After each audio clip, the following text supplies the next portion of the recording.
খুবই আলোচিত বিষয়, তা হলো যে আপনারা দেখেছিলেন 400 গজের মধ্যে যে মোবাইল ব্যবহার করা যাবে না, এ বিষয়ে আমাদের আমিরও আজকে স্টেটমেন্ট দিয়েছেন, খুব কড়া স্টেটমেন্ট দিয়েছেন যে এটা কোনোভাবে গ্রহণযোগ্য হতে পারে না। তাহলে ভোটাররাও বা কিভাবে ভোট দিতে যাবে, ভোটাররাও যেত না, এর অনেক সমস্যা আপনারা সকলেই জানেন।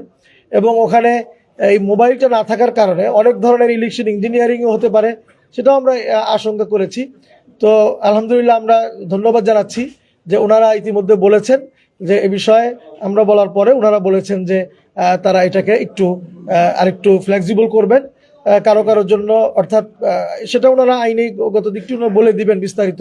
তবে ওনারা বিবেচনায় নিয়েছেন এবং ওনাদের সিদ্ধান্ত থেকে সরে আসবেন, একটু স্বাভাবিক করে দিবেন মোবাইল ব্যবহারটা।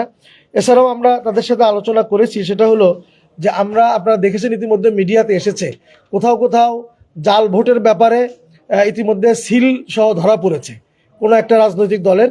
তো আমরা বলেছি যে এ জাতীয় ঘটনা যে আরও লোকচক্ষুর অগোচরে হচ্ছে না, এটা আমরা কিভাবে বুঝবো?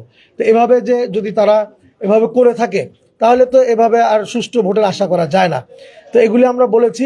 তো ওনারাও আমাদেরকে বলেছেন যে এ ব্যাপারে তারা লক্ষ্য রাখছেন, এ জাতীয় কেউ যেন কাজ করতে না পারে, এটা ওনারা দেখবেন। তবে আমাদের আশঙ্কার জায়গাটা এখনো রয়ে গেছে আমরা মনে করি, এবং যেহেতু এখন শীতকাল হওয়ায় অনেকেই অতিরিক্ত পোশাক পরিহিত অবস্থায় থাকবেন। তো সেক্ষেত্রে তারা যদি লোকচক্ষুর অগোচরে যদি কিছু করেন, এটা কিভাবে দেখবেন? তো ওনারা বললেন যে এটা তাদের মনিটরিং সেল আছে, তারা এটাকে দেখার চেষ্টা করবেন। তবে আমাদের আশঙ্কা রয়ে গেছে, সেটা আমরা ওনাদেরকে জানিয়েছি। আরেকটা বিষয় হলো আমরা ওনাদেরকে খুব জোরালোভাবে প্রতিবাদ করেছি যে আপনারা দেখেছেন যে নির্বাচনে যে আচরণ বিধি দেওয়া ছিল, আমরা ইসলামী আন্দোলন বাংলাদেশের পক্ষ থেকে আমরা চেষ্টা করেছি যে শতভাগ সেটাকে ফলো করার জন্য, যেমন নির্দিষ্ট টাইমে মাইকিং করা, খরচকে সীমিত করা, এছাড়া আরও কিছু বিষয় রয়েছে। তারপরে অন্যান্য প্রকাশনা সামগ্রী, আমরা দেখলাম যে অন্যান্য রাজনৈতিক দল তারা এগুলির ক্ষেত্রে তারা ফলো করেনি। তো আমরা ওনাদের কাছে যেটা প্রতিবাদ জানিয়েছি এবং বললাম যে আপনারা আইন করলেন, অথচ আইনটা আমরা ফলো করলাম, অনেকে এটা ফলো করছে না, এ ব্যাপারে আপনাদের পক্ষ থেকে কোনো মনিটরিংও নেই এবং দেখভালও করা হয়নি। তো এটা আমরা বলেছি। ওনাদের বক্তব্য হলো যে এটা ওনারা সামনের থেকে দেখবেন। তো সামনের থেকে দেখলে তো আর হইল না, পেছনেরটাই তো ওনারা দেখেননি, এটা আমরা প্রতিবাদ জানিয়েছি। তো ওনারা সামনের বিষয়গুলি লক্ষ্য করবেন, এটা ওনারা বলেছেন। এরপরে আরেকটা বিষয় হলো যে আমরা দেখেছি এখনো পর্যন্ত টাকার যে সরাসরি, এটা যদিও কিছু পদক্ষেপ আমরা দেখতে পেয়েছি, কিন্তু এইটা নানা ওয়েতে টাকার সরাসরিটা হচ্ছে।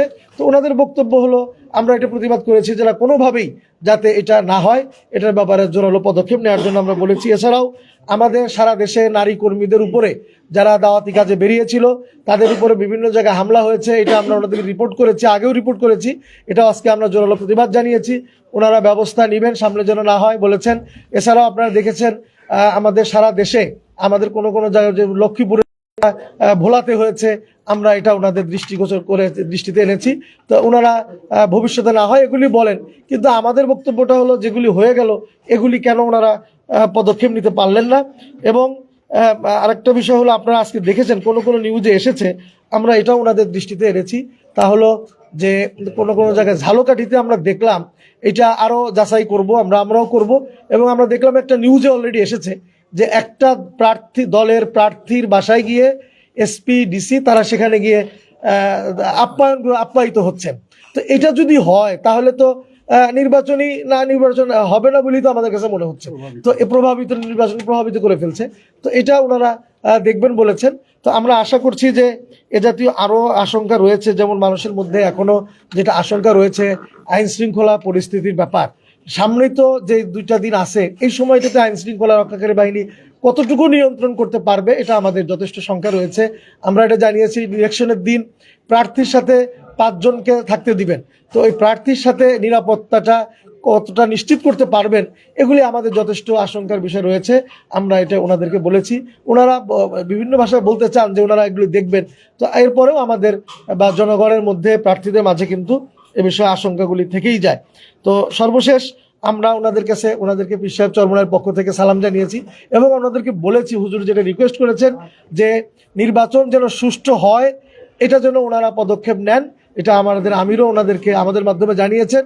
যদি নির্বাচন সুষ্ঠু ওনারা করতে না পারেন তাহলে কিন্তু বিগত দিনের যে সকল ইলেকশন কমিশন ছিল তাদের যে পরিণতি, সেই পরিণতি তাদের ভোগ করতে হবে, এটা আমাদের সুস্পষ্ট বক্তব্য আমরা বলেছি। আমাদের যে বাকি কথা, আমাদের এখানে উপস্থিত আছেন ইসলামী আন্দোলন বাংলাদেশের প্রেসিডিয়ামের অন্যতম সদস্য জননেতা অধ্যাপক মাহবুবুর রহমান, উনি কিছু কথা বলবেন। হ্যাঁ।